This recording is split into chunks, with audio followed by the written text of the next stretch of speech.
ನಮಸ್ತೆ, ಸೌ ಕಿಚನ್ಗೆ ಸ್ವಾಗತ. ಬನ್ನಿ ಸ್ನೇಹಿತರೆ, ಇವತ್ತು ನಾನು ಹುಣಸೆ ಚಿಗುರನ್ನ ತೊಗೊಂಡು ಬಂದಿದ್ದೀನಿ. ಇದು ಬಂದ್ಬಿಟ್ಟು ರೆಡ್ ಕಲರು, ಪಿಂಕ್ ಕಲರು ಚಿಗುರು. ಇದು ನೋಡಿ ಎಷ್ಟು ಫ್ರೆಶ್ ಆಗಿ ಎಷ್ಟು ಚೆನ್ನಾಗಿದೆ. ಇದರಿಂದ ಸಾಂಬಾರು ಮಾಡೋದ್ರಂತೂ ಸಾಂಬಾರು ತುಂಬಾ ಟೇಸ್ಟಾಗಿರುತ್ತೆ ಮತ್ತು ಬಾಡಿಗೂ ಕೂಡ ತುಂಬ ಇದು ತಂಪು. ಬನ್ನಿ ಇದನ್ನು ಯಾವ ರೀತಿ ಹಾಗೆ ಮಾಡ್ಕೊಳ್ಳೋದಂಥೇಳಿ ನೋಡೋಣ. ನಾನಿಲ್ಲಿ 1.5 ಗ್ಲಾಸಷ್ಟು ತೊಗರಿಬೇಳೆ ತೊಗೊಂಡು ವಾಶ್ ಮಾಡಿ ಇಟ್ಕೊಂಡಿದ್ದೀನಿ. ಅದಕ್ಕೆ ಬಂದ್ಬಿಟ್ಟು 1 ಗೆಡ್ಡೆ ಈರುಳ್ಳಿ, 1 ಗೆಡ್ಡೆ ಬೆಳ್ಳುಳ್ಳಿ ಹಾಕ್ಕೊಳ್ತಾ ಇದ್ದೀನಿ. ಮತ್ತು 1 ಮೀಡಿಯಮ್ ಸೈಜು ಟೊಮೊಟೊ ಹಾಕ್ಕೊಳ್ತಾ ಇದ್ದೀನಿ. ಅದ್ರ ಜೊತೆಲಿ ಸ್ವಲ್ಪ ಲೈಟಾಗಿ ಉಪ್ಪು ಹಾಕ್ಕೊಂಡು ನಮಗೆ ಬೇಳೆ ಬೇಯಿಸೋದಕ್ಕೆ ಎಷ್ಟು ಬೇಕೋ ಅಷ್ಟನ್ನ ನೀರನ್ನ ಸೇರಿಸ್ಕೊಂಡು ನಾನಿಲ್ಲಿ ಮಿಕ್ಸ್ ಮಾಡಿಬಿಟ್ಟು ಲಿಡ್ನ ಕ್ಲೋಸ್ ಮಾಡಿ ನಾನಿಲ್ಲಿ ಒಂದು 3 ವಿಸಲ್ಲು ಮಾಡ್ಕೊಳ್ತೀನಿ. ಇದನ್ನು ಬೇಳೆನ 3 ವಿಸಲ್ ಬಂದರೆ ಸಾಕು, ಅಷ್ಟು ಬೇಳೆ ಬೆಂದಿರುತ್ತೆ. ಬೇಳೆ ಬೇಯೋಷ್ಟರಲ್ಲಿ ನಾನಿಲ್ಲಿ ಒಂದು ಬಾಣಲೆ ಇಟ್ಕೊಂಡು ಅದಕ್ಕೆ 1/4 ಸ್ಪೂನಷ್ಟು ಮೆಂತ್ಯ ಹಾಕ್ಕೊಳ್ತಾ ಇದ್ದೀನಿ. ಅರ್ಧ ಸ್ಪೂನಷ್ಟು ಜೀರಿಗೆ ಹಾಕ್ಕೊಳ್ತಾ ಇದ್ದೀನಿ. ಇದನ್ನು ಸಣ್ಣ ಹುರಿಲೇ ಹುರ್ಕೊಳ್ಳೋಣ, ಸೀಸ್ಕೊಳ್ಳೋದು ಬೇಡ, ಮೀಡಿಯಮ್ ಹುರಿಲೇ ನಾನು ಇದನ್ನು ಹುರ್ಕೊಳ್ತಾ ಇದ್ದೀನಿ. ಹುರ್ಕೊಂಡ್ಬಿಟ್ಟು ನಾನು ಇದನ್ನು ಕುಟಾಣಿಲಿ ಹಾಕಿ ಪೌಡರ್ ಮಾಡ್ಕೊಳ್ತಾ ಇದ್ದೀನಿ. ಮಿಕ್ಸಿಗೆ ಹಾಕ್ಕೋಬೋದಿತ್ತು, ಸ್ವಲ್ಪ ಕ್ವಾಂಟಿಟಿ ಇರೋದ್ರಿಂದ ಅದು ಗ್ರಿಪ್ ಸಿಗೋಲ್ಲ ಅಂತ ಹೇಳಿಬಿಟ್ಟು ನಾನು ಕುಟಾಣಿಲಿ ಹಾಕಿಬಿಟ್ಟು ನೀಟಾಗಿ ಸಣ್ಣದಾಗಿ ಪೌಡರ್ ಮಾಡಿ ಇಟ್ಕೊಳ್ತಾ ಇದ್ದೀನಿ. ನೋಡಿ, ಅಷ್ಟರಲ್ಲಿ ನನಗಿಲ್ಲಿ ಬೇಳೆ ಬೆಂದಿದೆ. ಇವಾಗ ಬೇಳೆ ಬೆಂದಿರೋದನ್ನ ನಾನು ಸೋಟಲ್ಲೇ ಮಸ್ಕೊಳ್ಳೋಣ. ಗ್ಯಾಸ್ ಅಂಟಿಸ್ಕೊಂಡ್ಬಿಟ್ಟು ಒಂದು ಕುದಿಗೆ ಬರಬೇಕಿದ್ದು ಬೇಳೆ ಕುದಿಸ್ಬೇಕು. ಆ ಸೋಟಲ್ಲೇ ಎಲ್ಲನೂ ಮಸ್ಕೊಂಡ್ಬಿಟ್ಟು ನಾನು ಇದನ್ನು ಬೇಯೋದಕ್ಕೆ ಇಟ್ಕೊಳ್ತೀನಿ. ಇವಾಗ ನೋಡಿ, ಇವಾಗ ಇದು ಕುದಿಯೋದಕ್ಕೆ ಬಂತು, ಕುದೀತಿದೆ, ಒಂದು ಕುದಿ ಬಂದಿದೆ. ಬಂದಿರೋದಕ್ಕೆ ನಾನಿಲ್ಲಿ 1 ಸ್ಪೂನಷ್ಟು ಧನಿಯಾ ಪುಡಿನ ಸೇರಿಸ್ಕೊಳ್ತೀನಿ. ಮತ್ತು 1 ಸ್ಪೂನಷ್ಟು ಅಚ್ಕಾರದ ಪುಡಿನ ಸೇರಿಸ್ಕೊಳ್ತಾ ಇದ್ದೀನಿ. ಹಸಿಮೆಣ್ಸಿನ್ಕಾಯಿ ಎಲ್ಲ ಏನು ಬಳಸ್ಕೊಳ್ತಾ ಇಲ್ಲ, ನಾ ಹಾಗೆ ಮಾಡಿದ್ರೇ ಚೆನ್ನಾಗಿರುತ್ತೆ. ಹಸಿಮೆಣ್ಸಿನ್ಕಾಯಿ ಸ್ವಲ್ಪ ಅಸಿಡಿಟಿ ಮತ್ತು ಏನು ಗ್ಯಾಸ್ಟ್ರಿಕ್ ಅಂತೀವಲ್ಲ ಆ ಥರ ಎಲ್ಲ ಆಗುತ್ತೆ, ಹಾಗಾಗಿ ನಾನು ಹಸಿಮೆಣ್ಸಿನ್ಕಾಯನ್ನ ಸೇರಿಸ್ಕೊಳ್ತಾ ಇಲ್ಲ.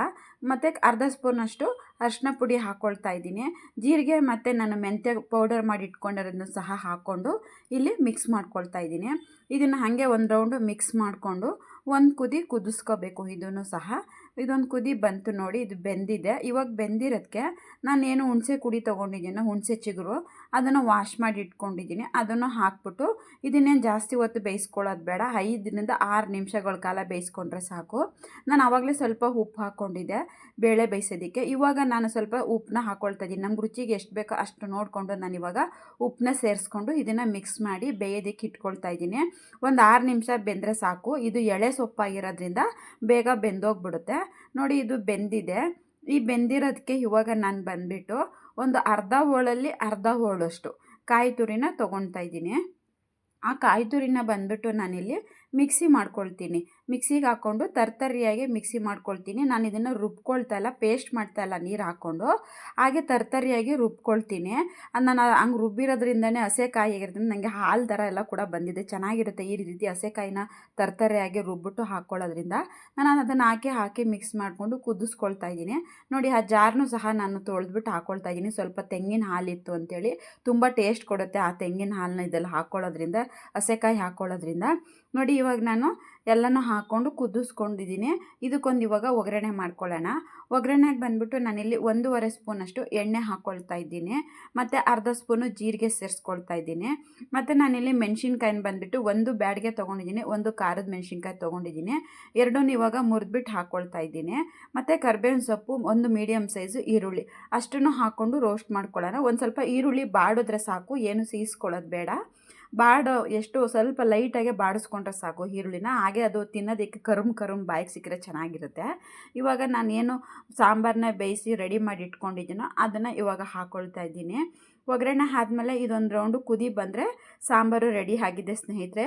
ಈ ಸಾಂಬಾರಂತೂ ತುಂಬಾ ಟೇಸ್ಟು ಮತ್ತು ಬಾಡಿಗೆ ತುಂಬ ತಂಪು. ಈ ರೀತಿಯಾಗಿ ಒಂದು ಸಲ ಈ ಸೀಸನಲ್ಲಿ ನಿಮಗೆ ಹುಣಸೆ ಕುಡಿ ಏನಾದರೂ ಸಿಕ್ಕಿದ್ರೆ ಖಂಡಿತವಾಗೂ ಟ್ರೈ ಮಾಡಿ. ಈ ಸೀಸನಲ್ಲಿ ಖಂಡಿತ ಎಲ್ಲ ಕಡೆ ಸಿಗುತ್ತೆ. ಹಳ್ಳಿಗಳ ಕಡೆ ಹೋದ್ರಂತೂ ಹುಣಸೆ ಮರ ಎಲ್ಲೆಲ್ಲಿರುತ್ತೋ ಹಳ್ಳಿಗಳ ಕಡೆ ಅಲ್ಲೆಲ್ಲ ಹೋದ್ರೆ ಸಿಗುತ್ತೆ. ಒಂದು ಸಲ ತೊಗೊಂಬಂದು ಟ್ರೈ ಮಾಡಿ ಸ್ನೇಹಿತರೆ, ತುಂಬ ಟೇಸ್ಟಿಯಾಗಿರುತ್ತೆ, ರುಚಿಯಾಗಿರುತ್ತೆ. ತುಂಬಾ ಮುದ್ದೆಗೆ ಅನ್ನಕ್ಕಂತೂ ಅಷ್ಟು ರುಚಿಯಾಗಿರುತ್ತೆ.